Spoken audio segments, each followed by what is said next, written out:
Good afternoon. Welcome to another Wall Street Wednesday. Today is September 29th, 2021. This is, episode number 64. So I'll give a few minutes for people to join. Welcome. I come on right after the market closes at 1 o'clock. And the other thing too is, so welcome. And let me just put my disclaimer in here. I'm about to give you my thoughts, my opinions, stocks that I'm looking at, stocks I like, stocks I heard about. These are my opinions and my thoughts. If you decide to do anything with my opinions and my thoughts, please make sure you consult with your financial advisor, whoever it is that gives you advice that knows about your situation. And again, some of the things I talk about, not some, but a lot of things I talk about are extremely risky. So there is a chance, a probability that you can lose money. In fact, as I always say, if you're actively trading and you've never lost money or don't think you can lose money, then you're in the wrong business. All right, it's just part of the game. It's like being a boxer and saying you never got punched in the face. It just doesn't happen. All right, so what I'll do is I'm going to give people a few minutes to join in. It's pretty exciting what's going on in the marketplace. I realize, in fact, I've been texting back and forth with several of my followers that come to this show. And the thing I do realize is a lot of them are at work right now. So they're at work and they can't stop to watch my show. And I do it right after the market closes. But that's the reason why I do post the videos, so that way people can chime in. All right, so before I get, while I'm waiting for them to get started, let's do a couple things. Let's talk about a couple things. And one of the things I want to talk about is, and I keep bringing this up, and I know I'm redundant with this, and that is my trading strategy, one of them, the main one I use. And simplify it, buy high and sell higher. So as you guys know, I look for stocks that have really good fundamentals, really good technicals. In other words, the charts look good, the fundamentals look good. And then what I typically do is I buy them on breakouts when they go into new highs, when they go through the old high and go into new highs. So that's why you hear me say, buy high, sell higher. Now, the other thing too is, as you guys know, when I tell you to buy and buy high, I always tell you that you should have either some type of hedging technique applied to this, or, which is not a hedging technique, use something as simple as a stop loss. So one of the things I talk about, which I'm saying now, is whenever I buy stock, I already have two prices in mind. The price I expect it to go up to, I'm looking for, and then the price to the downside where I'm going to set my stop or I'm going to sell the stock. Now, sometimes my positions have been large enough where I did not want to put a stop in because I felt like it could actually influence the market. I've had that happen to me several times. So if my position is really large compared to the number of shares that trade on a daily basis, I won't put a stop in. I'll just hold it myself. All right. So I won't put a stop in. I'll literally hold the stop in. See the stock trade a certain level, I'll get out. I set alerts. Hey, what's going on, James? Welcome. All right, so that's what I do. So why am I bringing that up? Well, over the last 3 or 4 days, if you follow Mike Milligan's strategy, you couldn't find anything to buy. And in fact, your near-term purchases that you just purchased that were going against you, you got stopped out. So if you followed my strategy, a couple things. One is you didn't buy anything in this market. You couldn't find anything to buy. Two is any new purchases you had that you put your stop loss in or your hedge, you either got stopped out or you're making money on the downside, which is basically, nullifying your loss or mitigating your loss.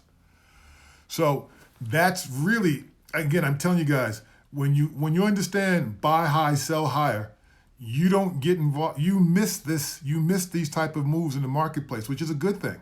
And that's how I stumbled across this. And I stumbled across it because, like you guys, I was actually actively trading. It was the summertime, and I got stopped out of a whole bunch of securities, couldn't find anything to buy, and then the next thing I know, the market was in a downtrend. All right, enough of that. So let me talk about a couple of things. One, I use the VIX to tell me when to get in and get out of the market. So I looked at the VIX and was following the VIX earlier this week, Monday, Tuesday, following the VIX. And what's interesting, as you guys know, I set the VIX for 2 Bollinger Bands, and I look for the VIX. And let me type it. It's an index. So make sure you guys understand this. And I'll put the symbol up. So I was tracking the VIX with the Bollinger bands, and I was looking for, as I told you guys, I was looking for the VIX. I have the Bollinger Band set to two standard deviations. Two standard deviations accounts for 95% of all possible outcomes. So what I did, what's up, Soup? What's up, Boo? So what I did was, what I do is I looked at the VIX Monday and Tuesday when the market was selling off big time. I looked at the VIX. It intraday penetrated the upper Bollinger Band, but it did not close there. All right. Again, I needed to close above the upper Bollinger Band. The second day, Tuesday, again, it didn't go above it, nor did it close. So for me, I didn't get a buy signal. I did not get a buy signal in the market, and based on where the VIX was trading, I felt there was more downside in the marketplace. So again, for you guys, if you really start tracking and using the VIX as a leading indicator with the Bollinger Band, you're going to find that it's going to put you in the market at some really key places and help you get in. The hardest part about trading the VIX with the Bollinger Bands is that you're buying when there's blood in the streets. You're buying when everyone else is selling. But the deal is the VIX is also letting you know when the market is oversold. All right, so that's what I got on the VIX. The other thing I did too is the S&P 500. The S&P 500 is pulled back, but it's okay. It looks like it's in the trading range. I don't see it. I don't see anything really that scares me on this. As I mentioned to you guys, I think that this pullback in the market, this consolidation is healthy. I think it squeezes out a lot of people, short-term traders. I think that it brings stocks back that are overextending and gives them a chance to consolidate and move. So I don't have a problem. Plus, the other thing too that, as you guys know, is going on is the whole thing with the Fed interest rates. The Fed now saying that, from the last conversation, the Fed saying that they possibly could start raising rates sooner. The market's expecting that. If you've been paying attention, and it doesn't matter if you haven't, the interest rate on treasuries have actually started to creep up on the long end. So, it looks like that the market's starting to price in an increase in interest rates, which is going to have an effect on the stock market. The other thing too is, just so you guys know, the dollar is just running. The dollar's running. And the reason why the dollar runs is most currencies, not most, almost all currencies are correlated to the underlying asset, which is the underlying economy of that country.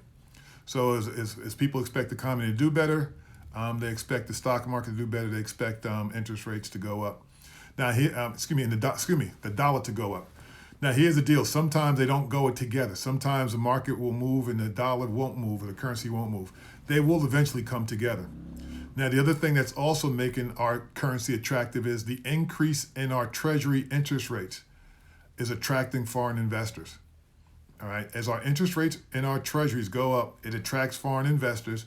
And as you guys know, the only way a foreign investor can buy a treasury is they have to take their currency in their home country, sell that, and use that and buy dollars. Once they buy the dollars, then they can buy treasuries. So typically when you see heavy buying in foreigners, you'll also see the move in the dollar going with it because they have to buy the dollar in order to buy treasuries. Now, it's called the carry trade. The other side of this is that when they unwind that position, and I don't know when they're going to unwind it, they'll run that position as long as it's profitable. All right? So let me say it again. They'll run as long as it's profitable. They're going to basically borrow money in their home country at virtually 0%. Most of the countries are at 0%. They're going to borrow money at the low rate, all right, in their country's currency. Then they're going to take that currency, sell it, buy the dollar. They're going to take the dollar then and buy treasuries. And what they're looking at is the spread between what the money costs them and the yield they're getting on the investment. That is a carry trade. They're going to run that trade until it's no longer profitable. Once it's no longer profitable, they're going to sell the dollar. And they're going to sell the treasuries and then sell the dollar. So typically when you see them unwinding a carry trade, and I'm not saying they're going to unwind it today or next week or whatever, but when they finally do unwind it, you're also going to see some weakness in the dollar, and you're also going to see treasury yields go up because prices are going to go down as they start to sell the treasuries. So that's typically what you see during a carry trade. Again, the dollar's running. I looked at some currencies, some other currencies outside the U.S. They look attractive. They're under pressure because they sold off based upon the fact that the dollar has run. But again, keep an eye on it. Now, speaking of commodities, I only saw two commodities that I think I would do anything with. One is, oats. Oats, O-A-T-S, oats. Oats are running. Oats are running. If I could type fat fingers. Oats are running. So I like oats to the long side. Play it to go higher. And it's already started running. So it's not like it's confirming itself. Fundamentally and technically it's running. Then OJ. OJ is starting to break down, but OJ is a short. So play it to the short side. Those two commodities have already started to, oats have already started to run. OJ has already started to break down. I believe you can jump on those right now and put some money in your pocket. If you got short, because we had talked about OJ and oats, I briefly mentioned it. I told you I didn't like the way the market was trading. I briefly mentioned it. But if you watch those, they actually started to run. Just looking back at my notes. All right, so we got that. Next thing we always talk about, cryptocurrencies. The cryptocurrencies have broken down. Number of reasons. I'm not saying they're going out of business, don't get me wrong here. Number of reasons. We've got the whole issue going on with China.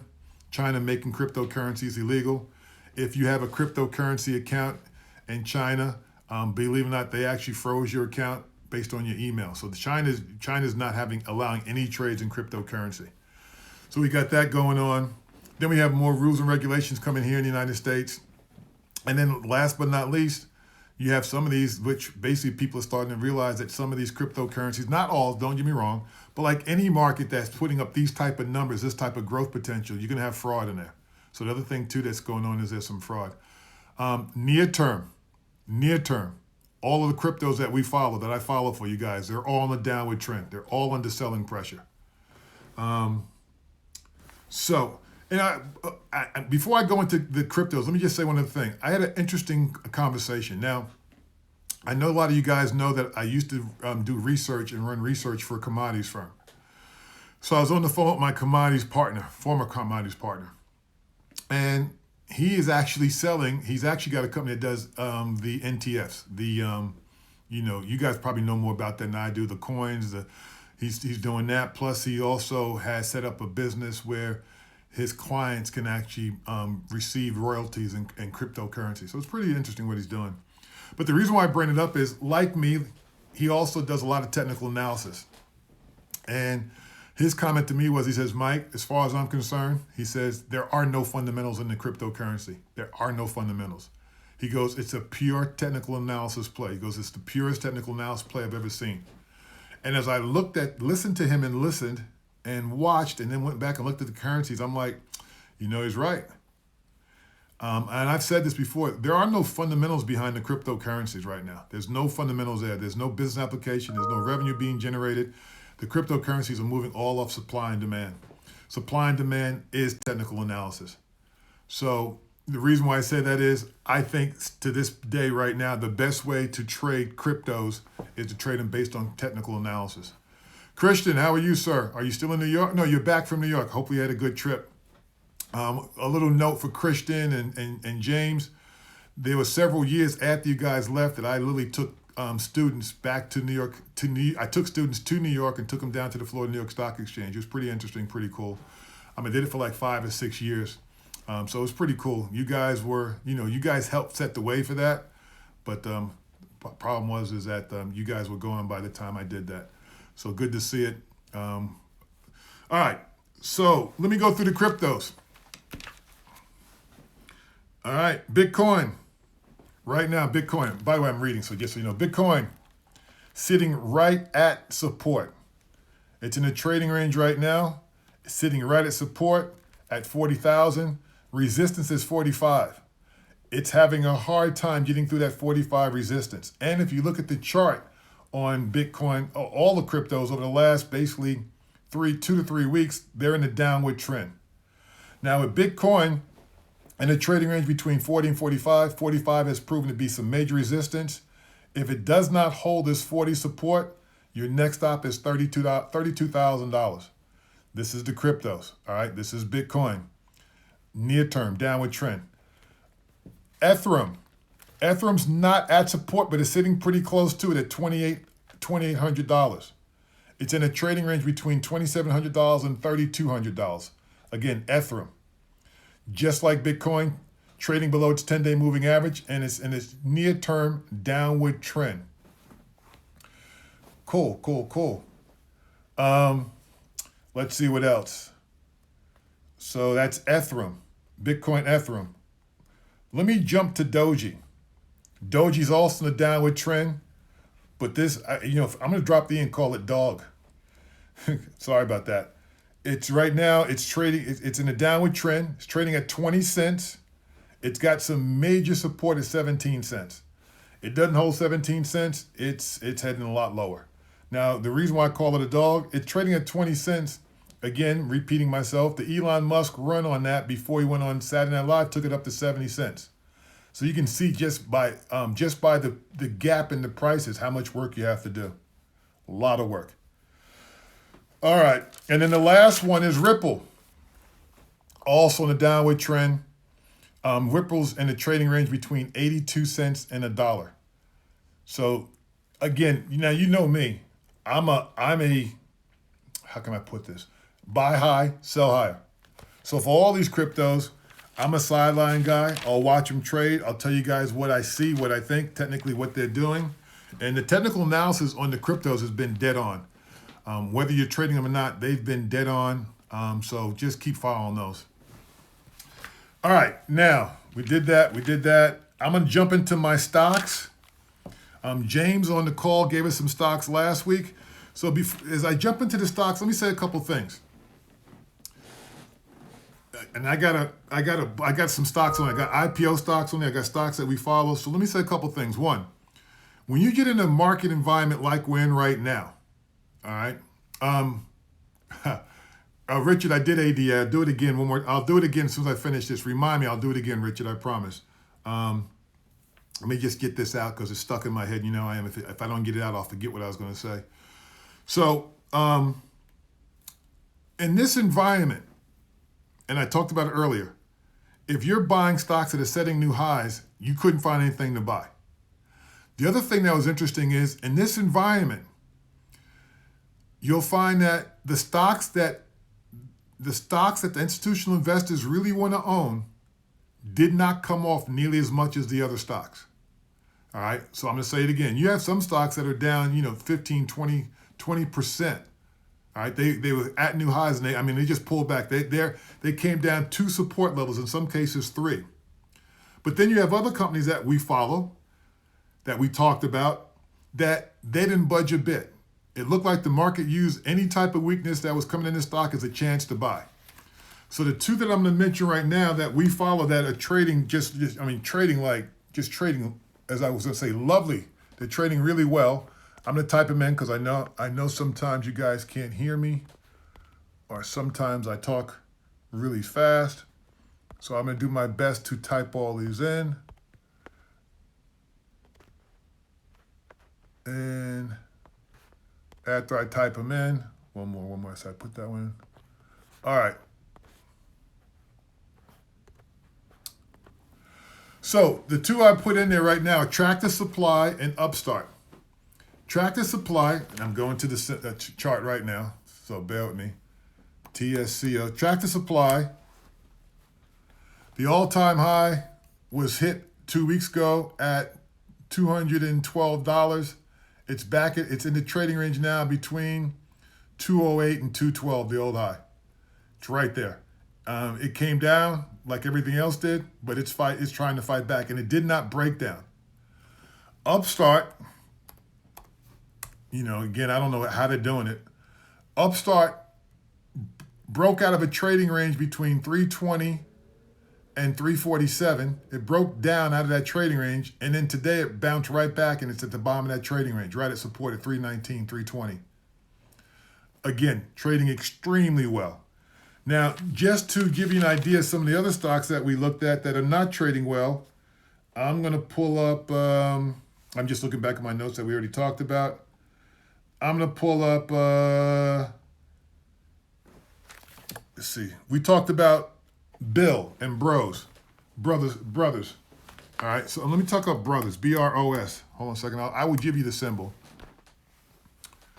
So now I'm looking at, and I really, hopefully you guys won't be trading this near term because it's not trading well at all. But Bros, I'm going to give you, and the other one is Bill. I like Bill too. I like both companies, but let me explain what's going on here. Bros IPO came out, ran up to $62, $63 a share, and it's pulled back all the way back down to $45 a share. All right, so it's giving most of the gain back from the IPO, not all, but most of it. Then the other one I pulled up was Bill. I talked about Bill last week. Bill broke down out of that trading range. It's out of its first trading range. It's at the bottom of its second trading range. Now Bill's going to have a lot of activity going on in it. Bill did a secondary with some secondary stock, and they also did a convertible bond. There's an arbitrage play here that the hedge funds will do, the portfolio managers will do. They'll basically go long the convert, they'll short the stock in between, and that spread will lock in a return for them, a 5 or 6% guaranteed return with no risk. So that's what they typically do. Also, when anytime a company does a convertible bond offering, it typically brings volatility into the portfolio or into the stock. So I would expect Bill to be somewhat volatile over the next couple of days, couple of weeks. It is volatile. Again, if it can break out its old the trading range it's in now. Trading range now is between 260 and 280. If it can break above that, it'll go back to the old trading range between 280 and 300. But again, look at what's going on. And I like the company. All right. What other stocks? James gave us some stocks last week, and most of them have really pulled back. I'm going to pull up one just to give you an idea. HUBS. Anytime I pull up these stocks, well, that one didn't really break down. So I'll talk. Let me find one. Now, actually, I wrote that one. I like that one. I kept that one. All right, so let me write another one down here. The reason why I'm writing this one down is I'm not telling you not to buy it. I just want you to look at the chart. All right, when you look at the chart, you'll see exactly what I'm talking about in terms of this stock pulling back and pulling down to its second support level. When you look at this chart and then you look at the chart of, like we talked about, Tractor Supply or Upstart, you'll notice a big difference in terms of how they're trading. All right, Task. So again, Task is the same thing. It really broke down after the run, but didn't hold up. Now, in terms of other stocks that I like, we mentioned this last week. And as I type these in, hopefully those who are sitting in front of a machine can actually pull them up and take a look at them. I'm pulling up 1, 2, these three. One. The other one is, let's see. And then the last one is, I'm going to pull up, is, all right. I posted there Forge. I posted Sports. What's this one? SRD SRED Sports. Another IPO. Sports Trader Group. And the other one I pulled up was Forge, Sports Trader Group, and then Oatly. Oatly is the oatmeal milk. Now, why am I pulling these up? In this environment right now, all three of these IPOs have broke their IPO pricing, and they're all trading lower. One of the things I keep telling you guys, and again, I'm not trying to preach to you. One of the things I keep sharing with you guys is that when these companies go public, not all the companies that go public turn out to be home runs. In fact, the majority of companies that go public trade sideways or trade flat. So one of the things I'm telling you is when these IPOs become public, and I'm pulling up SportsRad right now. SportsRad, SRAD, was priced at, let me get my numbers right, priced at 27. It opened up below 27 and went down. They ran the stock, and then it broke 27 again. I mentioned it last week. I said, I think this thing's a short. And this thing broke below 27 and it went all the way down to $22 a share from $27 when we talked about it. Actually, it was a little low. It was $26 when we talked about it. And I had told you guys to put a buy loss at 27 and change. All right, so this thing is really, really volatile. It's really down. There's no interest in it right now. I'm not saying it's a bad company. I'm just saying from a trading standpoint, the position of least resistance is to the downside. Forge, F-O-R-G. Forge was priced at 47.5. Third or fifth day of trading, it went as high as 47.5. It went as high as almost 49, and but it closed again below 47. The stock has never closed above 47. All right. Today the stock hit a low of 35. So I'm telling you, over the last 3 days, since Monday, stock went from basically 47 Monday all the way down to a low of 35, closing at 36. Another IPO. Company's only been public now since September 16th, and the stock's already broken down. It hasn't gone to its all-time low yet. Believe it or not, that was the first day of trading, but you're right there. And then the last one, Oatly. I never understood why this was running in the first place. Oatly is the oatmeal milk. It ran. IPO'd at 22, ran up to $30 a share. IPO'd at 17, ran up to $30 a share within the first month, and then been in a downward trend ever since. It broke its IPO pricing of 17, and it's been fighting back and forth. And then today again, it went to an all-time low. Understand what's going on. When these companies go public, they tell you everything there is to know about them, all the great news. There's nothing left to tell them. There's no surprises, all right? So if the portfolio managers out there, the institutional investors, can't get excited after the roadshow and when they're talking to them, what makes you think they're going to buy the stock in the aftermarket? There's nothing here, all right? I'm not saying Oatly's a bad company. I'm not saying Forge. I'm just saying that at the price levels they're at, institutions had no interest. All right, they mispriced them. Most IPOs, most IPOs trade either flat or down. You know, I know we track the home runs, but there's you can make a whole bunch of money off the dogs too. All right, and I did mention too, James gave us two stocks last week, and they're both. I'm typing up the first one. The first one is Boots Barn Holding. Well, I haven't looked at that since it went public. Boots Barn Holding, big in Texas, basically, cowboy boots. They sell them all. They're the biggest, I believe, the biggest retail seller of cowboy boots in the country. At least they were. And the stock was in the trading range before the market pulled back between 95 and 100, and it's still in that same trading range between 95 and 100. And volume is really light on the downside. All right, so in other words, it's holding up. That's what you want to see. You want to see your stocks holding up. The other one was, and I'll type them in. So I'm typing them in right now. Sorry about that, guys. So the one I just gave you was BOT, and the one I'm about to talk about now is HUBS.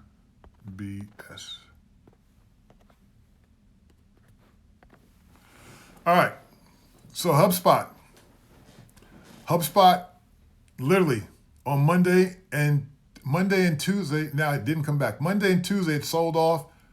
It ran actually before Monday and Tuesday. So last Wednesday, Thursday, and Friday. So we talked about this on Wednesday. Well, Thursday it ran and set a new high and followed it by Friday. And then Monday got caught in the sell-off. Tuesday got caught in the sell-off. And today it's basically at the bottom of that trading range it was at before at 680. It's holding up. Again, that's what you want to see. You want to see your stocks holding up at major support levels near term. All right, I'm looking at my time. It's 1:30. I will take any stock questions you have right now while we're going. Hopefully I covered everything that you want to hear. James gave me a bunch of stocks that he likes, and basically what it is as I'm quoting James now, one of my former students, it's the dirty energy stocks. So he's looking at the dirty energy, which is the oil refiners, basically companies that make dirty fuel, which is oil, gas, coal, all the natural stuff. So they're all breaking out right now. They're running. And then the other one that James has, and he gave me a list of stocks. I'm gonna try and type them near the end. The other thing that James gave me was, I'll definitely type it in the memo at the end.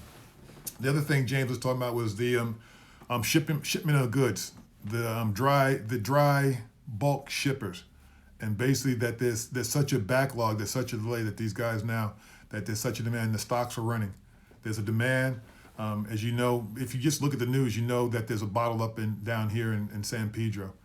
Now, what's interesting is, I just said something, and I'm going to back up before I take any more questions.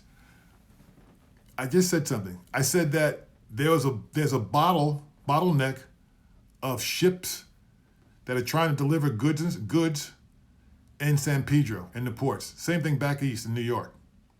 All right? Let me explain to you something. What did James do? James read the newspaper. All right? This is how you find catalysts. He read the newspaper and said, wow, oil prices at an all-time high. And then he also looked and said, and we got these backlog of deliveries and shipping, and they're talking about how this is a problem with that and it's not going away.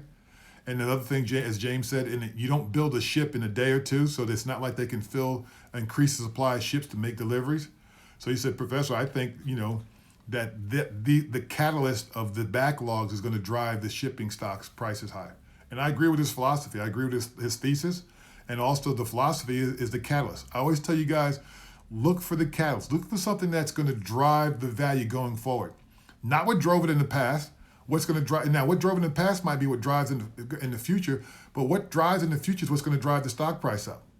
And that's why you see them all clamoring about news events. That's why you see everyone, as you know now, we're in October. Guess what? We're headed into earnings season.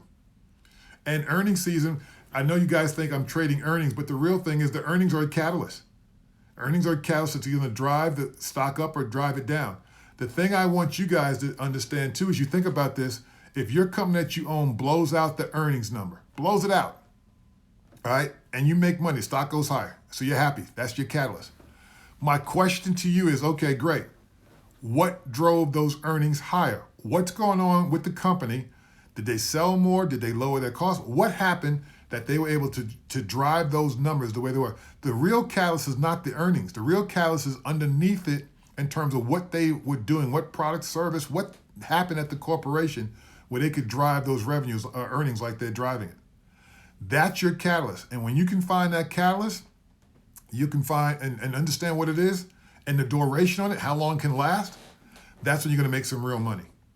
Now, the other thing about a catalyst too is when you find the catalyst that's driving the stock that you really like and making it move, that catalyst is also the same reason why you can use to sell the stock. The reason why most people don't know when to sell a stock is most people don't know why they brought the stock in the first place. So case in point, if I brought Zoom because of the pandemic and because of people now students not being in the classroom, having to be online, if I brought Zoom for that reason, that was my catalyst, I made a lot of money. At the same time, guess what? That catalyst is not nearly as strong as it once was. Kids are back in the classroom. Students are back in the classroom. All right. I'm not saying everyone's going to leave Zoom that got on it, but at the same time, guess what? We're not seeing as many people on it. All right. Your catalyst was the pandemic, and now your catalyst basically is not driving the stock anymore. A catalyst is the reason why you get in and get out of a stock. All right. Any other questions? Any stocks you guys want me to look at? I don't see any. I'm looking through. Oh, Cardona ADA. This is for you, Richard. Cardona ADA. Richard Cardona. So you must be long Cardona, which is a good thing. All the cryptocurrencies that I follow are in the downward trend. ADA is also in the downward trend. It's trading below its 10-day moving average. ADA is in the trading range between $1.95 and $2.33. Now, with that said, Richard, it's still one of my favorite currencies. It's still my favorite crypto, the Cardona ADA. As you know, I wouldn't be buying it here, but when it moves up and takes out that $3 price, I'll be all over it. I think that's the place to be. I like this. I like it. Again, there's no fundamentals here. I'm not liking on the fundamentals, but the fact is that they do have true business applications. This is not like the Dogecoin, the Doji that has no business application whatsoever. ADA came to the marketplace with business application, and it's being used by businesses. All right, cool. Anything else? Oh, I got one here. CELH. Why does that symbol ring a bell for me? CELH. CELH. I'm sorry. I see. My bad. I sat my notebook on it and hit the keys. Near-term trading really well. Like I said, it sold off on Monday, like everybody else did. It tried to bounce back yesterday. Today it closed, but it closed a little bit lower. We're right at the top of our second trading range, between basically 92 and 87.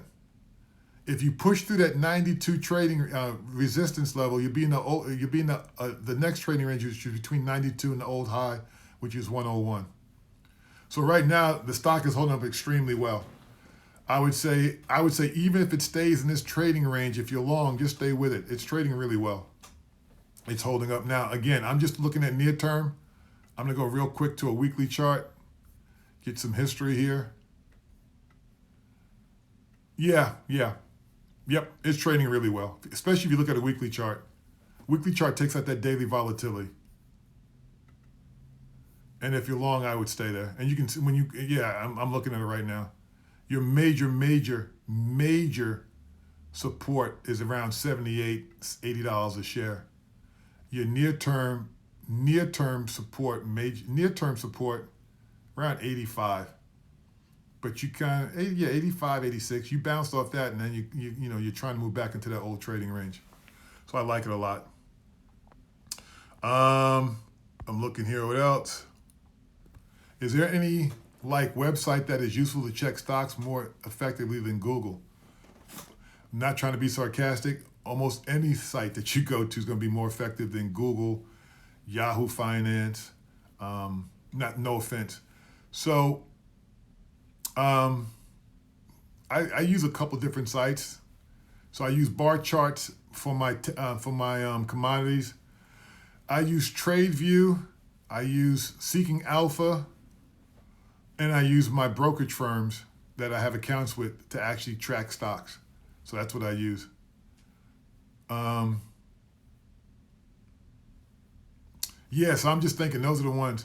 I'm just thinking the other thing too is I was an avid reader.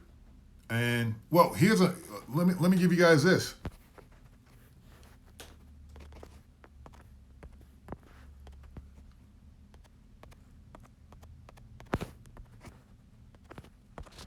All right.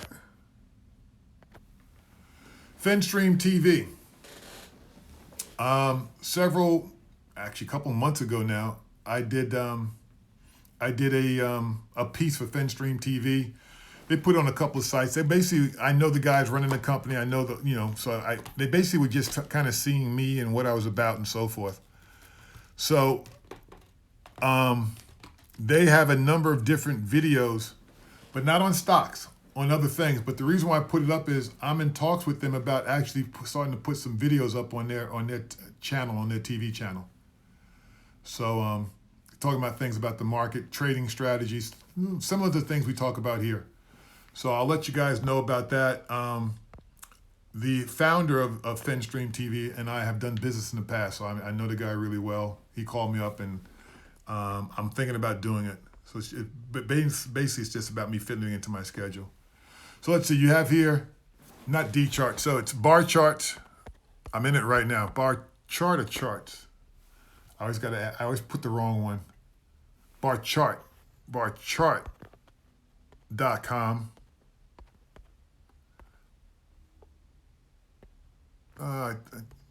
Big fingers, sorry. These little screens, man, I have a hard time. Barchart.com is one. let's see, another one I have is Seeking Alpha.com is another one I use. The charts I'm using right now are TradingView.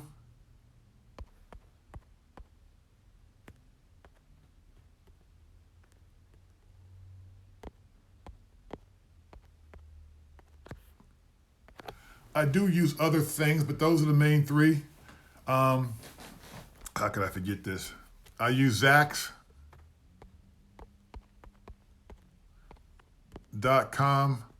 Come on, .com.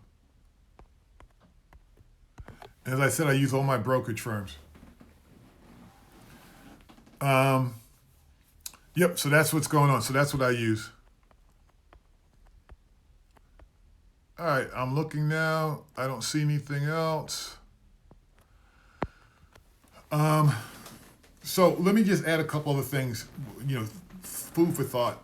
And that is, guys, don't trade out of boredom. Don't trade just to trade. All right? Trade because there's an opportunity to make money.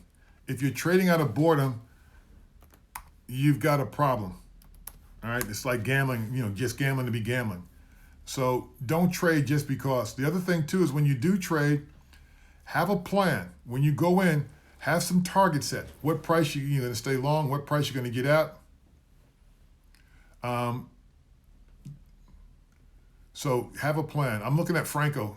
Franco, I'm not familiar with applying, but I see you change your name. I'm not familiar with that app loving. Oh, if I remember correctly, the symbol that's APP, correct? But before I do that, someone asked me about a biologic, ABCL. First and foremost, it's a biotech. So, you guys know how I feel about biotechs. They're not my favorite. And this one looks like it's not going to be my favorite either. The reason why I say it's not going to be my favorite, stock went public in December 2020. I'm looking at the weekly chart. I'm not sure where it came from or what so forth, but the high in September 2020 was high as 71 bucks. Stock today closed at 19.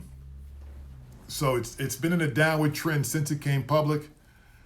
It's bounced here in August. It bounced a little bit off the low of $14 and ran to 19. But again, I'm not sure what's making it run. And again, stock's got a lot of work in it. So I'm not sure. I'm just looking at more charts. Unless you're looking to play this to the downside, I wouldn't play with it at all. And even to the downside, it's in the trading range right now. It's bounced off the lows. It's formed a little trading range near term with some, hold on, I'm gonna zoom in here. You got some really minor near-term support around $19.31, $19 and change. If it breaks that, your next stop is 17 and change. And if it doesn't hold the 17, your next stop is 15. To the upside, if it does work its way up, you've got some stock hanging overhead at 23, and you got some more at 25, and you got some major stock at 27 hanging over your head. So best case scenario, if this thing does run, you might see it run to 27. So you're looking at basically 8 points from here.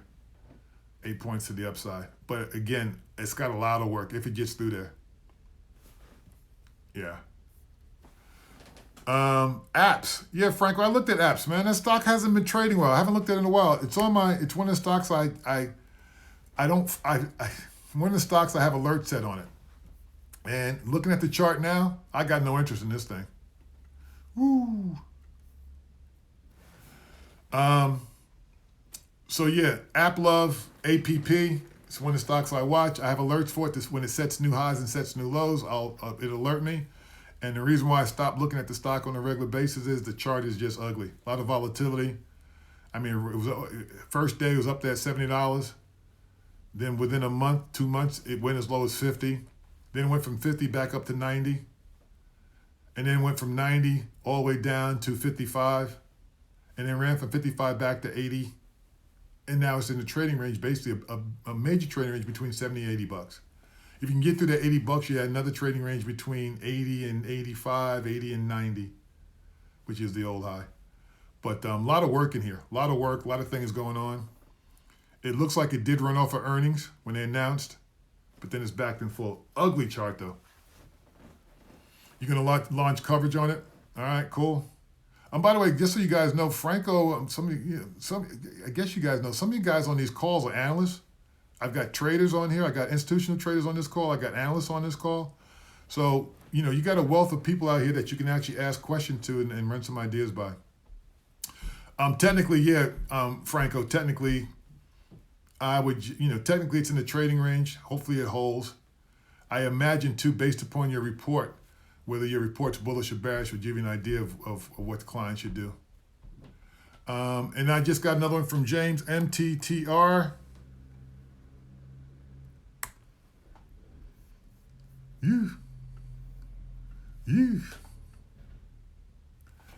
I would tell you guys it's forming a long-term cup with a handle, but the problem is the right side of your cup is lower than the left side of your cup, and we haven't formed a handle yet.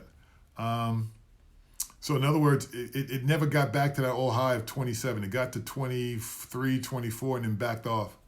You on the cup, you want to see it actually take out the right side of the cup higher than the left side of the cup or the saucer, and then do some consolidation and break out.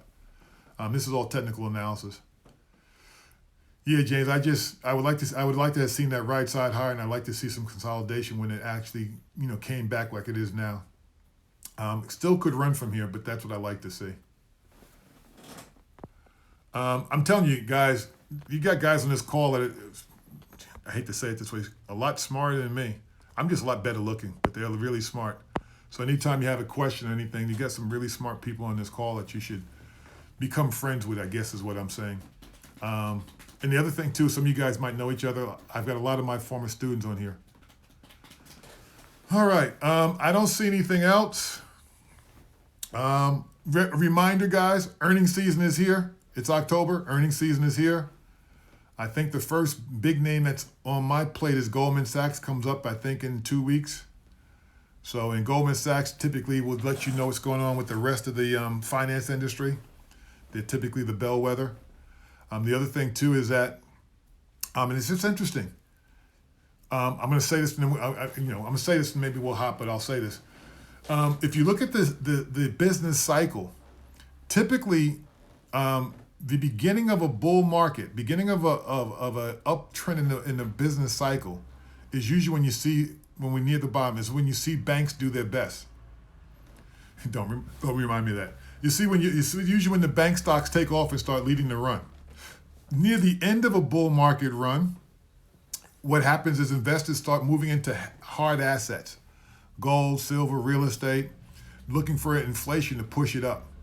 Now we're seeing some oil, gas, the dirties. We're seeing some rotation into some of the harder assets.